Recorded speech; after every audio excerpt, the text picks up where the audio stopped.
Olá, um excelente dia para você que acordou bem cedinho para acompanhar o Manhã no Ar.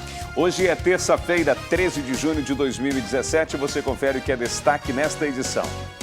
Motorista que atropelou e matou o mototaxista na Avenida Constantino Nery já está solto e foi multado em R$90 mil. O carro que Gabriel Ali Alencar dirigia já tinha 6 multas por excesso de velocidade. Na Avenida Boulevard, carreta enrosca em fios de eletricidade e derruba poste em carro. 3 suspeitos da morte do cantor Melvino Júnior foram presos nesta segunda-feira. Um deles pego quando fugia para o interior. No quadro Lição de Casa, você vai conhecer o projeto de alunos da UFAM, que pode ajudar na cura de várias doenças. A CRISP permite que cientistas modifiquem genomas com uma precisão nunca antes atingida, além de eficiência e flexibilidade. Nos últimos anos, já evitou a infecção do HIV em células humanas. A ideia desses estudantes é simplificar ainda mais esse processo e padronizar. Tem ainda os detalhes da festa e transmissão do Festival Folclórico de Parintins. Vem muito mais por aí, a gente está muito otimista, muita gente curiosa para descobrir mais ainda a força da nossa terra que vai passar na nossa tela. Isso e muito mais a partir de agora. Manhã no Ar, seu dia começa aqui.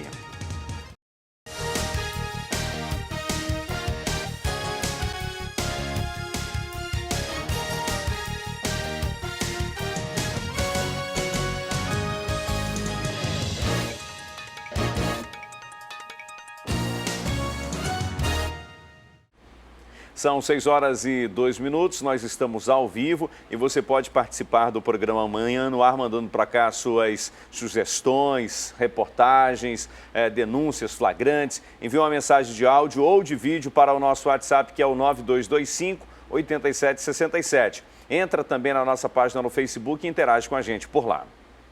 E após uma denúncia, a Rocan prendeu em flagrante um casal com 200 quilos de maconha. Os suspeitos foram abordados quando iriam fazer uma entrega do entorpecente em um shopping na zona centro-sul da cidade.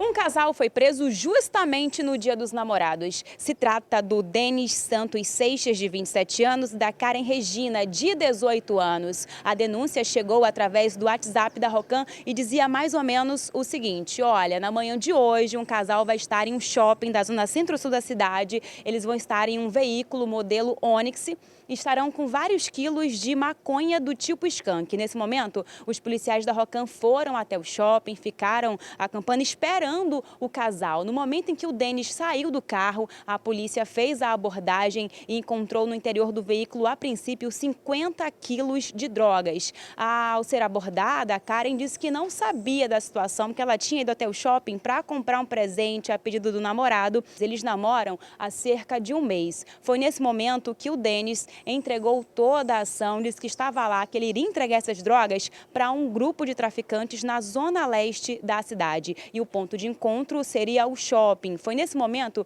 que ele confessou também que na casa dele estava um restante dessas drogas. A polícia foi até lá e fez a apreensão. A Rocan se deslocou até o local, realizou a abordagem, encontrou dentro do veículo aproximadamente 50 tabletes de droga. O condutor do veículo falou que teria mais droga em casa. Embaixo da cama do autor foi encontrado 117 tabletes. Ele alegou que estaria realmente realizando uma entrega, que não seria a primeira vez que ele estava fazendo isso, e ela alegou que não sabia, apesar do banco o banco de trás estar rebaixado e a droga está no porta-mala.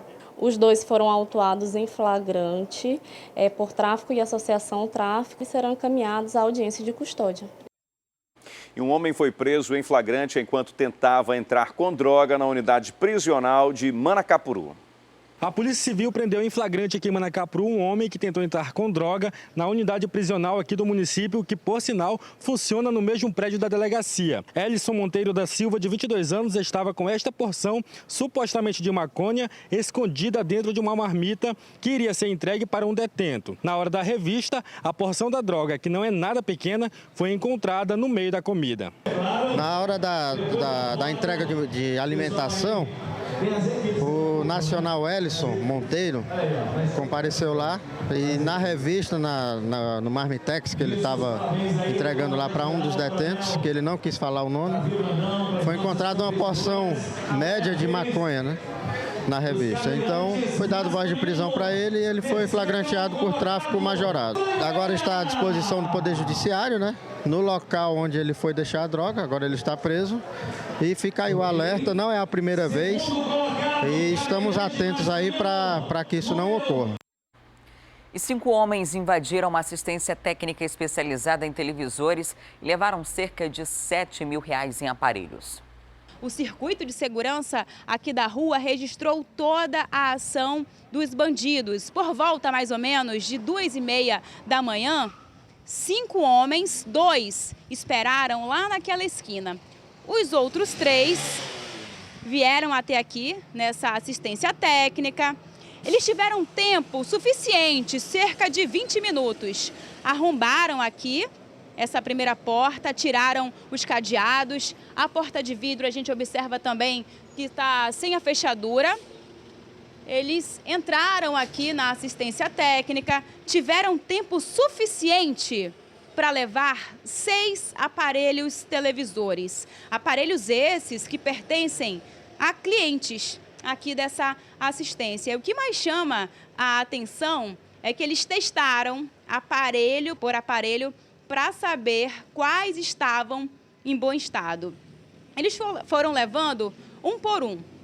Os 3 homens saíram, caminharam aqui pela rua com os televisores e aqui nessa rua, ao lado, estava estacionado um carro modelo Palio de cor prata. Os outros 2 homens davam cobertura para eles ali naquela esquina. O que chama também a atenção nessa história é que 2 dias depois, o dono aqui da assistência técnica conseguiu recuperar 3 televisores. Foi com a ajuda do grupo, nós temos grupos de WhatsApp, de assistência técnica, eletrônica em geral, e foi postado no mesmo dia que teve o assalto aqui, foi postado no grupo a quantidade, os modelos das TVs, de notebook e outros adereços que foram assaltados aqui da assistência, foi colocado. E quando foi no dia seguinte, por faixa de umas 11h30 da manhã, um dos meus colegas conseguiu gravar o carro, a placa do carro, a fisionomia dos meliantes lá. Isso porque os criminosos foram até essa outra assistência para tentar vender os televisores. Isso, justamente. Foi passado para o meu amigo lá e ele imediatamente entrou em contato, porque como ele já sabia os tipos de TV que tinham sido assaltados, porque foi todas discriminadas, ele apenas foi verificar e viu que realmente se tratava dos aparelhos que eu tinha postado. Aí o que acontece? Ele pegou e me ligou, avisando que estava lá os aparelhos, só para me confirmar. E já estava tudo gravado, tanto a cara dos meliantes quanto o carro e a placa que estava sendo colocado. De acordo com os comerciantes aqui da área, as pessoas que também trabalham com assistência técnica, não é o primeiro roubo que acontece desse tipo. Os criminosos são acostumados a roubar os televisores e vendê-los em outros lugares. As imagens do circuito de segurança não foram repassadas à nossa equipe de reportagem por medo. Os comerciantes aqui dessa área têm muito medo, porque todo mundo se conhece. Agora, essas imagens foram levadas até a polícia. Bom, foi feito o boletim de ocorrência, foi passado para o 12º DIP, foi feita a ocorrência todinha e foi passado a informação tanto dos vídeos ocorrido no assalto, como também a gravação que esse meu colega fez, onde aparece muito bem o carro, a placa do carro, e 2 dos sujeitos que fizeram o assalto aqui. Tá certo. Então tá aí, o dono aqui da assistência técnica não quis se identificar porque também tem muito medo. Ele pede que providências sejam tomadas, porque ele amarga um prejuízo aí de cerca de R$7 mil. E moradores do bairro Águas Claras, na zona norte da cidade, estão assustados com a violência no local. De acordo com eles, os assaltos às residências acontecem quase todos os dias. Passava das 2 da manhã, aqui na rua B2, no conjunto Arco-Íris, no bairro Águas Claras, quando um carro, um Siena, parou neste local aqui. Pelas imagens, a gente consegue entender o que foi que aconteceu. Esses homens saíram do carro, 6 pessoas saíram no carro e invadiram essa kitnet aqui, esse apartamento aqui. Lá dentro tinha uma família, essas pessoas foram feitas reféns. Enquanto eles estavam lá dentro na mira de armas, os homens tiraram tudo o que tinha na casa. Colocaram todo esse material dentro do veículo e saíram daqui. Agora, o problema é que esse não foi um roubo isolado, isso não aconteceu apenas aqui. Esse fato tem acontecido em várias outras casas, aqui mesmo nessa rua e em outras ruas aqui desta área da cidade. E os moradores pedem segurança. Aqui quase toda noite uma casa ela é saqueada. Já tem algumas casas aqui que os ladrões levaram tudo, fizeram a mudança nessa mesma rua ali embaixo. Tu cria os cachorros para tentar ver se espanta os bandidos. Já estamos com esses 2 cachorros aqui para ver se melhora a situação, né? Mas o bandido não tem mais medo de cachorro, não respeita mais cachorro, não respeita nada. Bem aqui ao lado, a vizinha também já sofreu uma tentativa de assalto. O que foi que aconteceu? Por que os assaltantes não conseguiram invadir a tua casa? Bem, em primeiro lugar, a segurança aqui ela é péssima, né? Não tem ronda nos bairros, não tem mais nada. E em segundo, eu fui salvo pelo cachorro, porque já pulou o ladrão, pulou pelo muro do meu vizinho e também não conseguiram pegar a bomba, nem roubar nada, nem o objeto, porque o cachorro foi para cima dele, o ladrão pulou para o outro lado. Realmente nós não temos segurança nenhuma. Vários assaltos aqui, já pegaram o celular de pessoas. Então a gente vive assim, à mercê desses bandidos. Nós queremos segurança, queremos que as autoridades olhem por nós, porque nós estamos assim. E ontem nós mostramos aqui no Manhã no Ar o caso do jovem de 23 anos que atropelou e matou um mototaxista e ainda deixou 4 pessoas feridas. De acordo com a polícia, o jovem estava conduzindo o veículo em alta velocidade na hora do acidente. Ele teria perdido o controle da direção do veículo e causou toda essa situação. Para piorar, a polícia ainda encontrou 2 porções de maconha dentro da BMW. O choro é de revolta.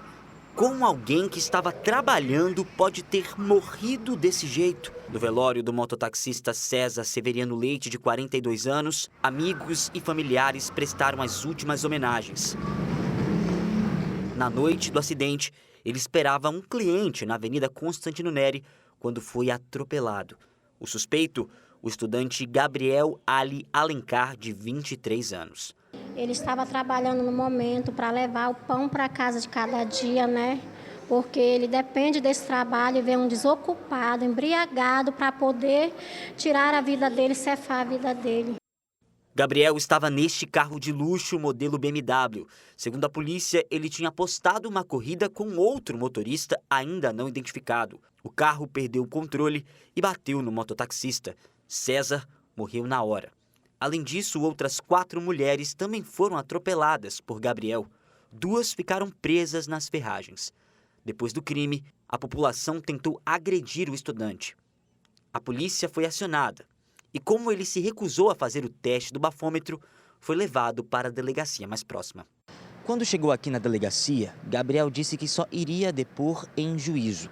No carro dele foram encontradas 2 porções pequenas de maconha. Ele foi autuado por homicídio culposo e também por posse de drogas. Pagou uma quantia de R$10 mil como fiança. E logo depois foi liberado. Agora vai continuar as investigações para realmente comprovar esse racha, se houve realmente ou não. E vai haver o indiciamento dele. Né? Nós vamos ouvir todas as vítimas, inclusive as vítimas da lesão corporal, e vamos indiciar ele por homicídio doloso com dolo eventual e mais as lesões corporais dolosas. Ainda segundo a polícia, Gabriel é universitário e mora em Miami. Ele veio dos Estados Unidos para participar de uma formatura. A família dele é dona de várias empresas de transporte. O carro do suspeito está retido no Detran. Segundo o Detran, durante essa ocorrência, o carro de Gabriel teve pelo menos 7 infrações, entre elas alta velocidade e, claro, a questão da morte no trânsito e até mesmo a suspeita dele ter consumido bebida alcoólica. Mas isso apenas os policiais civis devem comprovar durante a perícia. Apesar da delegada ter dito que deve indiciar Gabriel por homicídio doloso, ele deve responder todo esse crime em liberdade. Enquanto isso, a família de César pede justiça. Violante não é brincadeira, é coisa séria, brincar com vidas de um pai trabalhador que lutava honestamente para poder levar o pão de cada dia para sua casa. Justiça sim, todos nós queremos. Minha mãe é de idade, ela está sofrendo muito. Minha mãe não pôde vir aqui, ela tem pressão alta. Gente, basta, respeita mais os motoqueiros, respeita mais as pessoas, faixa de pedestres, tudo, as pessoas não estão respeitando. O diretor-presidente do Detran Amazonas esteve ontem no Cidade Alerta Manaus e falou sobre as medidas a serem tomadas depois dessa tragédia. Infelizmente, as leis brasileiras são muito benevolentes com quem mata no trânsito. Porque acidente é uma coisa, pode acontecer com qualquer um, o nome já diz acidente. Você não quis que aquilo acontecesse, mas veio a acontecer. No caso que nós acabamos de ver, não é acidente, isso é um assassinato. Que um jovem alcoolizado, supostamente com drogas, porque foram encontradas drogas dentro do veículo, vai dirigindo um veículo e, de acordo com os peritos, pela a distância da frenagem do veículo, ele devia estar entre 180 a 200 km por hora. Ele foi autuado em 5 infrações. Esse jovem, ele não quis fazer o bafômetro e ele foi multado. O valor da multa hoje, da lei seca, bafômetro, é de R$ 2.934. Ele foi multado 10 vezes mais esse valor, ou seja, quase 30 mil reais. Essa foi uma das multas que ele foi apenado pelo Detran. Ele foi multado também por dirigir, colocando em risco a vida de outras pessoas. Também, nesse caso, é R$ 2.934 multiplicados por 10, ou seja, quase 30 mil reais também. Só aí já são 60 mil reais de multa. Também foi multado porque não deu assistência à vítima, né? E aí você já soma aqui uma multa de R$ 1.467. Tem mais uma multa também que na hora do acidente ele não portava nem a habilitação, nem a documentação do veículo. Mas sabe dizer se ele tem habilitação? Sim, ele é habilitado, mas no momento não portava. E tem também aqui mais uma, né, que é aquela que a gente classifica como fazer racha ou pega, dirigir em alta velocidade, que também é multiplicado por 10, ou seja, mais 30 mil reais. Então, só de multas, você soma aí mais de 90 mil reais. Diretor presidente, o senhor acha que, por exemplo, no caso de Manaus, se houvessem radares ainda, casos como esse já teriam minimizado ou não influencia nos índices? Na realidade, influencia muito. Manaus é uma cidade com mais de 2 milhões de habitantes e eu acredito que seja a única cidade no mundo que não tenha radar. Nós fazemos as nossas fiscalizações com os nossos radares móveis, mas existem muitos lugares que as pessoas passaram a abusar da velocidade por não haver mais radar. Um exemplo, a Avenida do Turismo.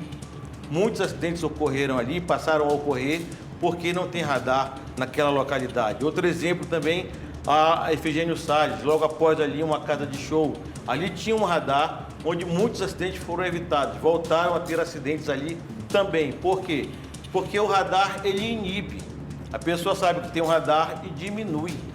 Mas, infelizmente, não tem radar na cidade de Manaus. O trânsito, para ter paz, tem que começar com cada um dando o seu exemplo. Eu dando o meu exemplo, você e todo mundo. Então, isso que aconteceu hoje é para que os jovens pensem, vejam e reflitam. Álcool e direção sempre vai terminar numa tragédia. A família de Gabriel Ali Alencar emitiu uma nota em que diz que o mototaxista César Leite estava na contramão e que Gabriel não teve tempo de desviar. Com o impacto, o airbag foi acionado e ele ficou com a visão prejudicada por causa do equipamento, o que fez com que batesse em outros veículos e atingisse outras pessoas. A mãe do rapaz, Simone Ali, afirmou ainda que a droga foi plantada por outro mototaxista que finalizou informando que prestou assistência à família da vítima. Essa justificativa da família chega até a embrulhar o estômago de ver toda essa situação aí. O rapaz estava sem habilitação, sem documento do veículo, a uma velocidade de 180 a 200 km por hora e responsabilizar a vítima que morreu por ter causado esse acidente é algo que revolta, né? A gente está vendo aí a marca do veículo para frear. De acordo com o Detran, essa distância até ele conseguir parar o veículo foi cerca de 200 metros. E 200 metros é uma distância muito considerável. Para você não conseguir frear, é porque realmente a velocidade estava muito além do limite. E por mais que o condutor não tenha feito o teste do bafômetro, o Leonel Feitosa afirma que ele estava embriagado. Por quê? Porque já há amparo judicial em que o policial pode fazer essa avaliação, saber se a pessoa, se o condutor está ou não em condições de dirigir, né? E no caso desse rapaz, ele não estava em condições de dirigir. Numa velocidade de 180 km, 200 km por hora, é óbvio que ele não vai ter, na Constantino Nery, ele não vai ter possibilidade de desviar de nada, né? Numa velocidade dessa, numa pista que só permite velocidade máxima de 60 km por hora, você estava aí 3 vezes mais a velocidade permitida. Então, é lógico, é fato que não dá para desviar de nada. E outra coisa, o passaporte desse rapaz tem que ser apreendido, ele não pode voltar para os Estados Unidos, ele tem que continuar aqui em Manaus para responder o processo, mesmo que seja em liberdade. Ele tem que continuar aqui, porque aí é muito simples. O cara vem de lá, fazer uma farra aqui em Manaus, fazer um racha, tira a vida de um trabalhador, de um pai de família, deixa uma mãe, deixa um pai enlutado, deixa crianças órfãs, e aí ele simplesmente pega o passaporte, volta para Miami e segue a vida dele normal depois de ter pago uma fiança de 10 mil reais, simples assim, não pode. Já aí o entendimento da delegada de que é um crime doloso, né, um homicídio doloso, ou seja, quando há a intenção de matar, é o que se chama do direito de dolo eventual. Quando você ingere bebida alcoólica, assume o comando de um veículo, você está assumindo a responsabilidade das consequências daquilo. Você está assumindo machucar alguém, está assumindo matar alguém no trânsito, e foi isso que infelizmente aconteceu nesse caso aí. Lamentável. Essa interpretação foi feita na delegacia, é muito importante que quando chegue na justiça haja também esse mesmo tipo de interpretação, porque se esse processo para na vara do trânsito, a condenação vai ser do máximo 3 a 5 anos e vai ser convertida em serviços comunitários, em prestação, em doação de cesta básica ou algo do tipo. Esse caso precisa, não foi um acidente, esse foi um homicídio, como o próprio Leonel Feitosa relatou, porque houve ali um excesso de velocidade absurdo, uma ingestão de bebida alcoólica, não se sabe se ele consumiu droga ou não, mas a perícia encontrou a maconha dentro do veículo, enfim, tudo isso vai ser analisado pela justiça. É importante que haja um julgamento justo diante dessa situação. E o que me chama a atenção também, Wilson, é que a gente não tem radar hoje na cidade, que poderia, inclusive, reduzir esses crimes, esses acidentes, por uma questão de corrupção. Desde o caso do escândalo da Conzladel, em que a empresa colocou alguns radares e não colocou o suficiente, cobrava por um serviço inexistente. Depois disso, ficou um tempo suspenso. A prefeitura realizou uma nova licitação. Foi comprovado que havia indício de fraude nessa licitação. Os mesmos donos da Conzladel faziam parte do consórcio que venceu a licitação de novo. Então, esse serviço foi suspenso essa licitação foi suspensa por intermédio do Tribunal de Contas do Estado do Amazonas, e por conta de tudo isso, dessa suspeita de corrupção, de fraude em licitação, a gente não tem um serviço que existe em todas as capitais do país, tem esse serviço de fiscalização, né, de velocidade nas principais avenidas, os radares, e aqui a gente não tem. É uma pena. E o Jornal A Crítica de hoje destaca: a BMW tinha 6 multas por alta velocidade. O motorista Gabriel Ali Alencar foi multado por racha após o acidente que feriu 4 pessoas e matou o mototaxista César Severino. Essas e outras reportagens completas podem ser conferidas no seu celular ou tablet. É só baixar gratuitamente o aplicativo A Crítica Digital. Cadastrando-se, você ganha 1 mês de assinatura grátis. O aplicativo já está disponível para os sistemas Android e iOS. Agora, olha só essa história. Um homem desconfiado da esposa rastreou o celular dela e descobriu que ela estaria o traindo. Ele se vingou atropelando a mulher e o rapaz que estava com ela. Quem tem os detalhes para a gente sobre essa história é a Carol Queiroz. Passava das 5 da tarde quando tudo aconteceu. Um homem atropelou a mulher dele e o amante, que estavam saindo desta pousada que fica aqui na Alameda Cosme Ferreira, no bairro Zumbi. A história é a seguinte: o homem já estava lá, meio desconfiado das atitudes da mulher. Decidiu começar a rastrear o celular dela. E foi assim, rastreando, que ele descobriu, naquele momento, que ela estava aqui nessa pousada. Aí ele não contou conversa. Pegou o carro, veio aqui para o local, estacionou o carro aqui próximo da saída. E quando ele avistou, quando ele viu a mulher saindo aqui da pousada, junto com um amante em uma moto, ele partiu para cima dos dois com o carro. Isso mesmo, atropelou os dois, bateu na moto e os dois acabaram caindo.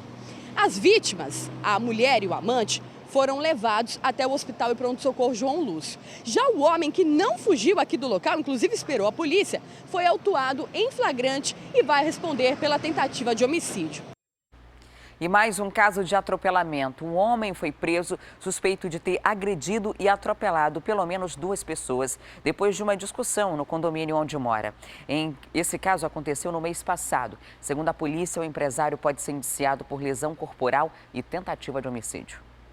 Policiais aqui do 23º Distrito Integrado de Polícia cumpriram um mandado de prisão contra o empresário Danril de Oliveira Souza, de 42 anos. O empresário é suspeito de tentativa de homicídio, lesão corporal e dano. O caso aconteceu no dia 26 de maio em um condomínio aqui mesmo no bairro Parque 10. Nas imagens é possível ver o empresário jogando um veículo, uma picape, contra outras pessoas e acaba batendo em uma mulher e também em um outro veículo.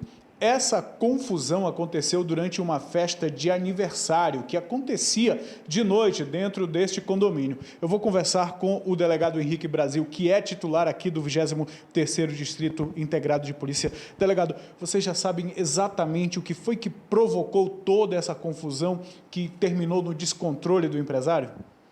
Bom, a gente, durante esse período, representou pela prisão preventiva do Danril, com as informações que nós tínhamos no momento, que ele teria agido com grave violência, e hoje a gente sabe que foi por conta da emoção, que ele estava numa festa de criança, aniversário da filha dele, e ele teve problemas com o buffet, e ele estava discutindo com a proprietária do buffet, quando as vítimas foram tentar intervir e se iniciou uma confusão.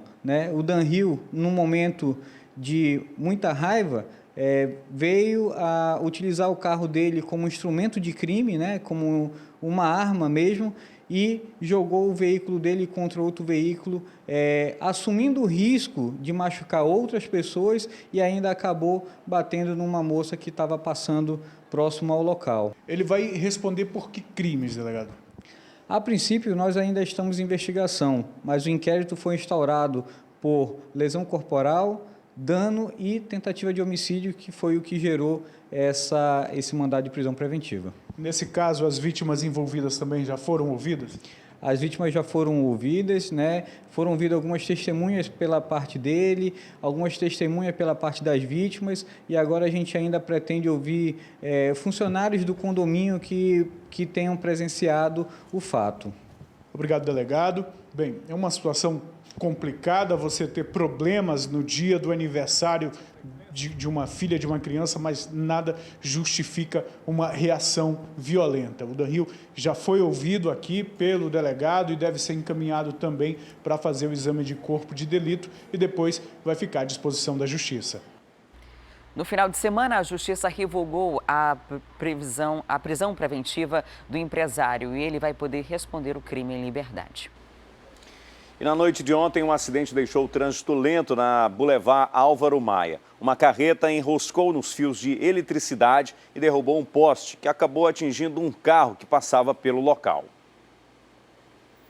O acidente aconteceu por volta das 7h30 da noite, na altura do viaduto Josué Cláudio de Souza, que liga a Avenida Álvaro Botelho Maia a Humberto Calderaro Filho. Uma carreta enroscou nos fios de eletricidade e acabou derrubando um poste que atingiu em cheio esse veículo onde estava uma família com 5 pessoas, entre elas 3 crianças. Por sorte, ninguém ficou ferido. O trânsito no local ficou lento durante mais de 3 horas. Agentes do Manaus Trans e da Eletrobras Amazonas Energia foram acionados. As residências no entorno ficaram sem serviço de energia elétrica. E a Delegacia de Homicídios já prendeu os suspeitos da morte do cantor Melvino Júnior. Na segunda-feira, a investigação passou por uma etapa importante, com a exumação do corpo do artista. A Thea Morel tem outras informações. A exumação do corpo do cantor Melvino Júnior, que morreu no município de Codajás, a 297 quilômetros de Manaus, no fim de abril, aconteceu e foi confirmada na segunda-feira. A equipe da Delegacia Especializada em Homicídios e Sequestros não quis dar muitos detalhes sobre a investigação, mas um dos motivos prováveis é porque as balas não foram retiradas do corpo do cantor. A família, quando trouxe o corpo aqui para Manaus, encaminhou ele para a funerária diretamente e, portanto, o cantor não passou pelo Instituto Médico Legal, que seria o órgão responsável por fazer a perícia e por fazer a retirada das balas. Essa é uma informação apenas extraoficial. A movimentação aqui na Delegacia Especializada em Homicídios e Sequestros também foi muito grande. Um dos suspeitos da morte do cantor Melvino Júnior foi trazido para cá, para esclarecimentos. Existe a previsão de que a equipe da DHS dê uma coletiva na manhã desta terça-feira para explicar como andam essas investigações. O cantor Melvino Júnior era o líder, o vocalista da banda Júnior e Banda, que iria se apresentar na Festa do Açaí, lá no município de Codajás. No dia 29 de abril, ele foi morto na porta do hotel com 3 tiros no peito. Depois disso, o corpo foi trazido aqui para Manaus e enterrado no dia 1º de maio, no cemitério Tarumã.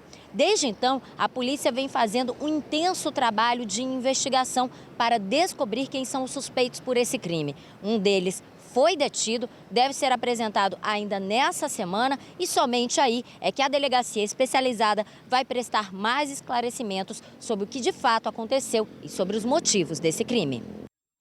E ainda sobre a prisão de um dos suspeitos da morte do cantor Melvino Júnior, a gente conversa ao vivo agora com o repórter Danilo Alves. Olá, Danilo. Outros suspeitos já foram presos? Qual a informação que você tem atualizada para a gente? Bom dia. Oi, Adriane, muito bom dia para você, bom dia a todos que assistem a gente. Então, o terceiro suspeito já foi preso pela Delegacia Especializada em Homicídios e Sequestros. A informação foi confirmada pelo delegado da titular, Juan Valério. Ontem à noite, ele prendeu um homem apenas identificado como Henrique Ladrão. Ele seria um dos principais suspeitos de ter cometido o crime contra Melvino Júnior, do Júnior e Banda.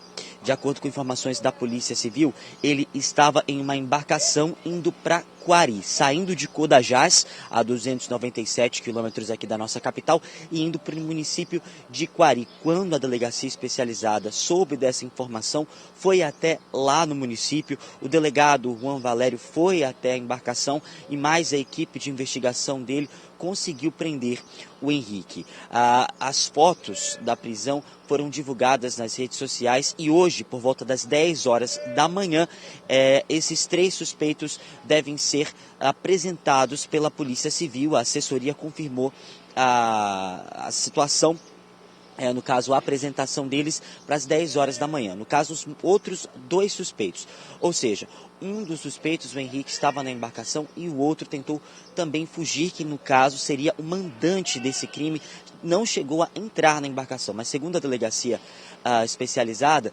os policiais também conseguiram prendê-lo. Então, esse segundo suspeito aí não foi identificado ainda o nome, não teve o nome revelado, mas também deve ser apresentado na delegacia especializada hoje por volta das 10 horas da manhã. Como você já sabe, Melvino Júnior acabou sendo assassinado no dia 29 de abril, depois que saiu de um show no Festival do Açaí, no município de Codajás. Existe aí uma linha de investigação. Hoje também a Polícia Civil deve explicar para a gente qual seria o motivo certo de por que Melvino foi assassinado. Existiam duas linhas de investigação sobre a questão do envolvimento dele com uma outra mulher, ou também um motivo passional, um motivo também de vingança, enfim. Existem outras linhas de investigações que estavam sendo apuradas pela Polícia Civil e hoje também esse desfecho de tudo isso deve acontecer durante a apresentação. Vale ressaltar também que o Henrique, de acordo com a Polícia Civil, é um dos suspeitos de ter matado também o soldado Portilho, no caso aquele que morreu e foi enterrado no Nova Cidade. A gente também deve conseguir essas informações certas de qual é o envolvimento do Henrique nesse crime durante a coletiva de imprensa. O que a gente já sabe é que esses 3 suspeitos, todos já foram presos. A Polícia Civil identificou esses 3 como os envolvidos na morte do Júnior e agora foram todos presos. Caso, segundo a Polícia Civil, já foi elucidado, já foi resolvido e hoje vai ser esclarecido para todo mundo. Além disso, lógico, o Henrique deve responder aí por homicídio e também saber direitinho qual é o envolvimento dele na morte do soldado, do policial militar Portilho.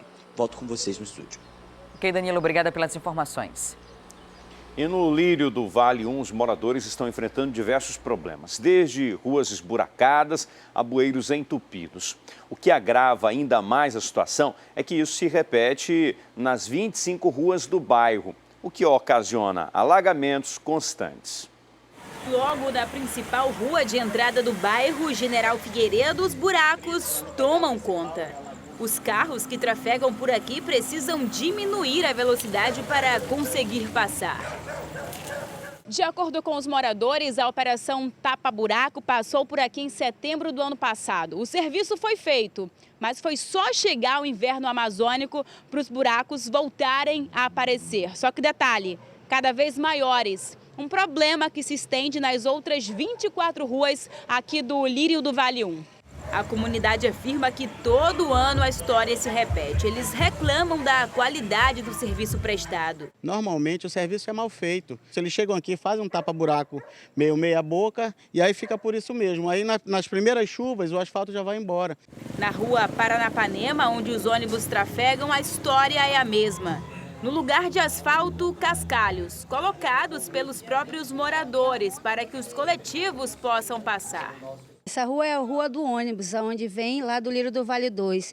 E aqui, toda vez o ônibus passa. Quando está alagado, os buracos aumentam devido ao peso. Se não for feita uma boa pavimentação, a gente não consegue e aí pode ocasionar acidente. Um outro fator que afeta os moradores aqui da área são os constantes alagamentos. Toda vez que chove, as pessoas ficam impossibilitadas de sair de casa. Isso porque todos os bueiros aqui ficam entupidos. Tem uma explicação para isso. As tubulações aqui da rua são pequenas, não suportam o volume de água e, com isso, acontecem os alagamentos. Os mais antigos na comunidade relatam que há 25 anos, durante o período chuvoso, eles são obrigados a conviver com os alagamentos e com as doenças que a água suja traz. As doenças continuam aqui nas nossas casas. Muitos ratos, muitas baratas, cobras já foram encontradas aqui. Aqui, quando chove, a gente não consegue passar, nem a pé e nem de carro. A população pede que um serviço de drenagem seja feito na área, já que o medo maior é que alguém acabe se machucando ao cair em um dos bueiros entupidos. Nossa produção entrou em contato com a Secretaria Municipal de Infraestrutura, que não se manifestou sobre os problemas apresentados na reportagem. E banhistas e frequentadores da Ponta Negra denunciam que um esgoto que fica próximo ao rio está causando poluição no local. O Danilo Alves foi lá e mostra essa situação pra gente. Confira. A paisagem na praia da Ponta Negra é de atrair os olhos de quem passa. Às vezes, a vontade de tomar um banho é tanta que nem precisa da roupa certa, né, garotada? água gelada, refrescar o corpo. Só que olhando mais de perto, a gente começa a perceber que nem tudo é o que parece. Na área da praia, os comerciantes denunciam a queda no movimento. Motivo? Banhistas reclamam do mau cheiro dessas caixas de esgoto que ficam próximas às barracas. Seu Moacir contou que o movimento caiu 30% nos últimos 5 meses. A praia, ela está muito bonita, a praia você vê, tá muito bonita, só que a gente não tem a estrutura, tá entendendo? Para comercializar. Pois é, mas o que o seu Moacir não sabia é que banhistas e frequentadores da Ponta Negra denunciariam isso aqui. Bem no finzinho da praia, um esgoto a céu aberto. Olha só, bem do lado do rio, colado. Eles começaram a denunciar depois de sentir o forte odor e também, claro, o risco eminente de doenças. A área fica próxima a um hotel. Por aqui a gente encontra desde lixo, como garrafas, até restos de comida. Que é um cartão postal, né, de Manaus, e aí a pessoa vem pra cá. Você estraga tudo, né? Deixa tudo feio. A Prefeitura de Manaus disse que a situação foi encaminhada ao Instituto Municipal de Planejamento Urbano e que técnicos devem ir ao local para avaliar o problema. A Prefeitura de Manaus disse que a situação foi encaminhada ao Instituto Municipal de Planejamento Urbano, que é responsável pelo complexo turístico da Ponta Negra, e à Secretaria Municipal de Infraestrutura. E ainda hoje, técnicos vão ao local avaliar a situação. E caso constatado o problema na estação de tratamento do esgoto, acionarão a empresa responsável pelo serviço no local para que seja resolvido. E a Semana de Erradicação ao Trabalho Infantil começou com uma audiência pública que chamou a atenção para o problema aqui em Manaus. O objetivo é conscientizar empresas sobre a importância da contratação de adolescentes na condição de jovens aprendizes como uma estratégia no combate a essa exploração. De acordo com dados do IBGE, pelo menos 3 milhões de crianças e adolescentes trabalham irregularmente no país. A maioria está em atividades ilegais e perigosas. Em Manaus, muitas delas estão nos semáforos. Uma pesquisa feita pela ONG Pequeno Nazareno aponta que 90% desses meninos são do bairro Colônia Antônio Aleixo. A organização luta pela defesa dos direitos de crianças e adolescentes e agora trabalha para reverter essa realidade no Amazonas. Então, mesmo tendo feito um trabalho de abordagem e depois esse serviço sendo levado às famílias, a gente pode perceber que as crianças ainda retornam para as áreas sinaleiras. Então surge o projeto Gente Grande, né, por meio do Pequeno Nazareno. Esse projeto Gente Grande, ele vem na necessidade de manter a criança estudando no horário de contraturno. A Lei de Aprendizagem do Governo Federal determina a contratação de adolescentes e jovens entre 14 e 24 anos por empresas de médio e grande porte. No Amazonas, pouco mais de 43% das vagas estão preenchidas. Dos 12.446 postos de trabalho, somente 7.000 foram ocupados. Era o caso do Leopoldo, de 19 anos. Ele trabalhou nas ruas por 7 anos e agora busca se qualificar para o mercado de trabalho formal. Eu quero ser e ter um orgulho, né? De estar no mercado de trabalho e ver que eu pude conquistar com a minha força, mesmo todos os empecilhos, todas as barreiras, e estar a caminho. A abertura de vagas para jovens aprendizes é a saída apontada por especialistas para a retirada dos adolescentes das ruas. O assunto foi debatido nesta segunda-feira em uma audiência pública contra o trabalho infantil. O que nós queremos aqui é conscientizar toda a sociedade, em especial o empresariado, para mudarmos essa situação. Vamos agora trazer imagens do trânsito. Nosso drone está sobrevoando a zona norte da capital, Avenida Max Teixeira. Olha só quanta tranquilidade, pelo menos nesse momento. Que maravilha! Quanta tranquilidade no trânsito nessa manhã de terça-feira aí, que dia bonito, dia ensolarado. Sem dificuldades neste momento aí para o condutor que está trafegando pela Avenida Max Teixeira, o condutor que está seguindo para a Avenida Torquato Tapajós, não enfrenta problemas, pelo menos aí nesse trecho, né? É a entrada ali do Conjunto Manoa, né? É a entrada do Conjunto Manoa. Nos dois sentidos o trânsito está tranquilo, tanto para quem está indo para a Avenida Torquato Tapajós, como quem está vindo aqui para o terminal de integração 3 dos ônibus. Boa opção para você nesse momento, Avenida Max Teixeira. Não sei daqui a pouco, né? Por volta das 7 horas, aí geralmente o trânsito tende a ser um pouquinho mais complicado. E muda muito, né? Em questão de 5, 10 minutos, situação do trânsito muda consideravelmente. Aí na Avenida Max Teixeira e também na Noel Nutas, que a gente acabou de passar, existem algumas escolas, então normalmente o fluxo de veículos costuma ser bem tenso nesse horário, porque as crianças entram ali 7 horas para a aula, mas hoje está uma maravilha, uma boa opção para quem vai para a Cidade Nova ou para quem está indo para Torquato Tapajós. Nesse momento, daqui a pouco a gente mostra o trânsito em outra parte da cidade para te dar uma opção para você que está assistindo Manhã no Ar e se preparando para sair de casa. E daqui a pouco, depois do intervalo comercial, a gente vai falar sobre um projeto de alunos da Universidade Federal do Amazonas que pode ser a cura de várias doenças. E ainda vamos falar de um novo remédio contra a malária que promete reduzir o tempo de tratamento de 7 para 1 dia. A gente explica tudinho depois do intervalo, não saia daí.